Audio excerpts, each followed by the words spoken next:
বন্ধুরা আমরা পার্ট ওয়ানে দেখেছিলাম যে ঠুংঠুং যখন চাঁদনির সাথে দেখা করার জন্য দৌড়ে দৌড়ে চাঁদনিদের বাসায় চলে যায় আর দৌড়ে গিয়ে দেখতে পায় চাঁদনি ঘরের বাইরে অনেক আরাম করে ঝাড়ু দিতেছিল। তারপর ঠুংঠুং দাঁড়িয়ে পড়ে আর চাঁদনিকে দেখতে শুরু করে। একটু পরে বলতে লাগে, আরে আপনি কি সেই যার সাথে আমার বিয়ে হওয়ার কথা ছিল?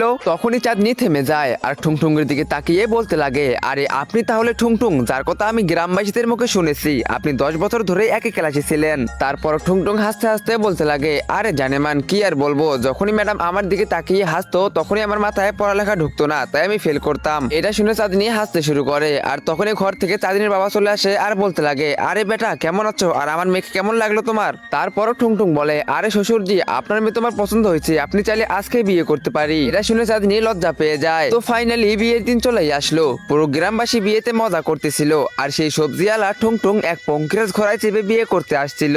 লোকেরা বলতেছিল, আরে এ তো সবজিওয়ালা না, যেন গ্রামের সালমান খান। ঠুংঠুং বিয়ের মণ্ডপে পৌঁছে দেখতে পারলো চাঁদনি সেখান থেকে পালিয়ে গেছে। তখনই তার বাবা মা তাকে বলে, তোমার জন্য একটা চিঠি রেখে গেছে। তারপর ঠুংঠুং চিঠিটা হাতে নেয় আর পড়তে শুরু করে। লেখা ছিল, ঠুংঠুং জি আপনি অনেক সুন্দর, কিন্তু আপনার মা বলেছে বিয়ের পর আমাকে সবজি বেচতে যেতে হবে, কিন্তু আমার ইচ্ছে ছিল আমি ইঞ্জিনিয়ার হব, তাই আমি বিয়েটা করতে পারলাম না। এটা শুনে ঠুংঠুং অনেক বেশি মন খারাপ করে আর কান্না করতে শুরু করে। তারপর ঠুংঠুং বলে, আরে পাগলি তুই সবজি বেচে যাবি না, আমাকে আগে বলতে পারতি, আমি তোকে ইঞ্জিনিয়ার বানাইতাম। আর এই কথা বলে সে ওইখানে অজ্ঞান হয়ে যায়।